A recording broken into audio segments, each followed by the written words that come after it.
Hello, it's Gabby here for you. Before we jump onto this week's podcast, I just want to let you know about 2 ways that you can work with me. First of all, I do one-to-one coaching and I do that via Zoom, so we can jump on a Zoom call at a time to suit you.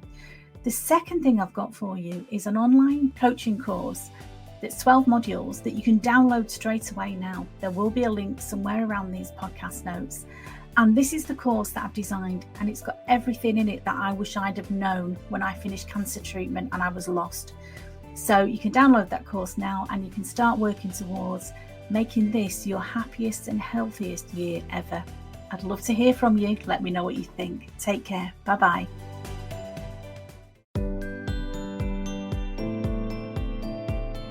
Hello there, it's Gabby here from Confidence After Cancer, and I hope this finds you well. This week, I'm going to be talking about food and nutrition, and this is such a fundamental part of my journey. It's such a fundamental part of my online course, Confidence After Cancer course that I teach to people. I teach this online and recorded modules, and I teach it in one-to-one as well. So I'm just going to touch lightly on some of the things that are included in my online course, because there's a whole module, there's a whole section on essential nutrients and what are they and why they're so important and how you can introduce them into your body. So I'm going to touch on 4 points this week, very light touch, very brief, just simple things that you can do to improve your diet to give yourself the best chance of having a happy and healthy life. And so the first one I'm going to go to is something I talk about all the time. It's probably no surprise if you've heard me talking before, and that is about drinking water.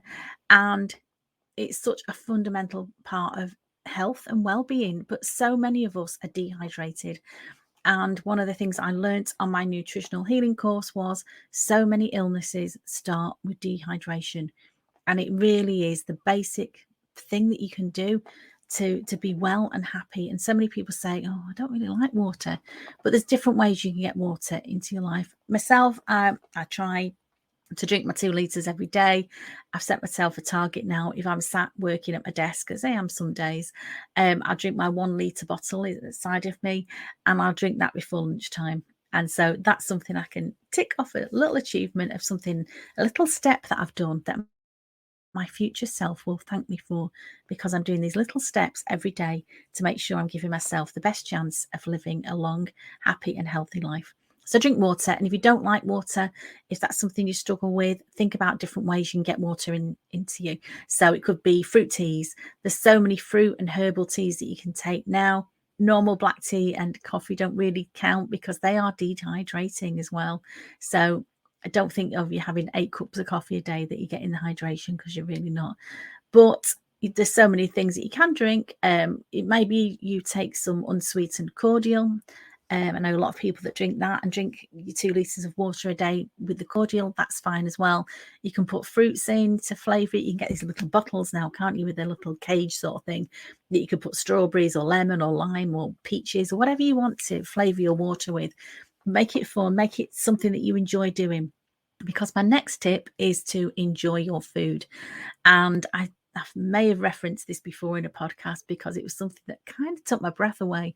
When I was really getting into my nutrition, one of the big changes that I made is I bought one of these high-speed blenders, and I started having a smoothie every day with, there's so many things you can put in them to make them, as packed full of goodness.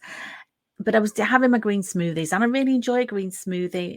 Celery is one of my favourites. You can put spinach in it, put apples, you put pears, cucumber, whatever it is that you enjoy. And you can also add powders. You can have protein powders. I like flax seeds, different things. I'm not going to prescribe things now, but just to give you the idea, a green smoothie is something I enjoy the taste of. I put things in it that I enjoy the taste of, and I put things in it that I also know are going to help me become healthier. So I was talking about this to a good friend, and she was trying to improve her health. And I went to her house one day and she was drinking this green smoothie, and she was absolutely pulling her face like it was the worst thing she'd ever tasted. And I said, what on earth are you doing? And she said, well, you told me I should drink green smoothies, and I can't stand it, but I've got to drink it because I want to get better. And to me, that really defeats the object. Foods shouldn't be a punishment. There are so many choices that we can make. And one of the things that I help people with is making healthy choices that they enjoy. There are literally thousands of different foods. There's so many combinations of smoothies that you can make. If you don't like one that you're drinking, choose something that you do enjoy. So my second point is, please enjoy your food. Your food should be pleasurable. And I'm not saying, eat cake and chocolate every day. Yes, if you want to, as an occasional treat. But I'm not here to tell you what to do. If you eat cake and chocolate for 3 meals a day all the time, you're not going to be healthy. You're not giving your body the building blocks that it needs to create good health. You know that. But you can have the occasional treat. And one of the things I learned on my nutritional healing course was the 80-20 rule. So if you are eating, things that are packed with good nutrition 80% of the time, well, yeah, 20% of the time you can have whatever treat it is you want. You can have a glass of wine, you can have some chocolate cake, but eat it without guilt, without any negative emotions. I think a lot of us get into this emotional eating as well, especially if you've had trouble with dieting or if you had problems with maintaining your weight over the years. And I know I have for many years a really bad relationship with food and the emotions that were around it, feeling guilty if you eat the wrong thing, hiding what you're eating so that people don't think that you're greedy. So many emotional things are around food. But what I would say, if you are really serious about a journey to health and happiness and you want to use food as a part of that, enjoy your food. Make good choices, make wise choices, take advice if you need to, but really enjoy your food because food should be pleasurable. The third point I would make, a very simple one to do, very easy. You don't have to be trained in anything to know this. Reduce the amount of processed food that you eat.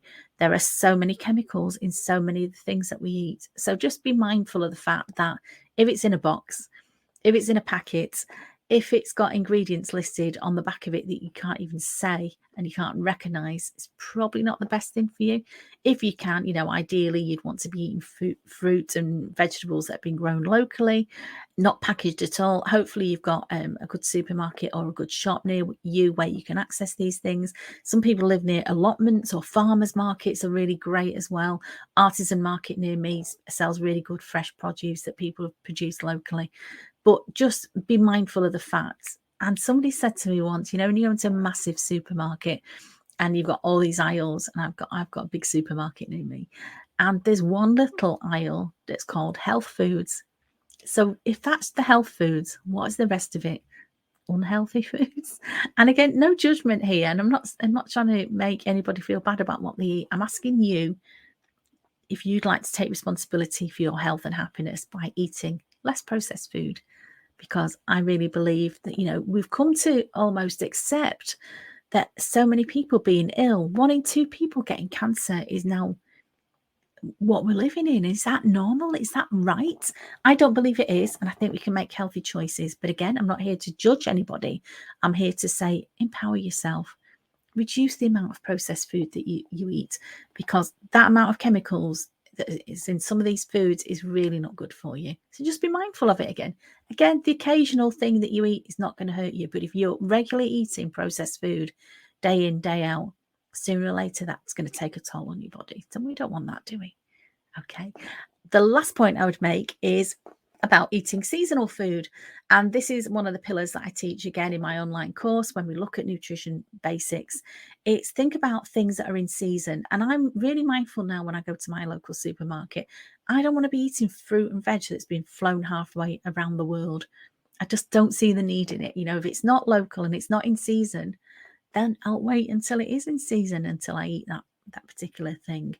And so generally foods that are in season, that are grown locally, they've not made that journey. They've not been treated with anything to make them last until they get to you. So hopefully they've got less chemicals in them. Can't always guarantee that unless you know where your food's coming from. But if you're eating seasonal food, generally it's a little bit cheaper and generally it's better for you. Because we've really got out of the habit of, back in the day when everybody grew their own vegetables, and just ate seasonal food, and there wasn't the processed food around them, and we didn't have 1 in 2 people having cancer. So is there a link? I don't know. I'm not a doctor and I'm not passing aspersions, but I'm saying if you want a healthy and happy life, just be mindful of what you're eating. Enjoy your food, drink your water, reduce your processed food, and remember to eat seasonally. And at the minute it's springtime, so spring veggies are all out. Still a bit cold, so I'm still enjoying my lovely soups every day. Whatever you're doing, enjoy your food. If you want more help with anything, or you'd like to know about my course where the nutrition basics go into a lot more detail about a lot of things that you can do for yourself, very simple steps, I would say. But just think about not banning any food, not making any food forbidden, really enjoying your food and making sure that whatever you're eating today, your future self will thank you for. So enjoy your food, enjoy your week. Thank you so much for listening to me. Ping me a message if I can help you with anything, and I will speak to you very soon, my love. Take care, stay safe, stay sane. Bye bye.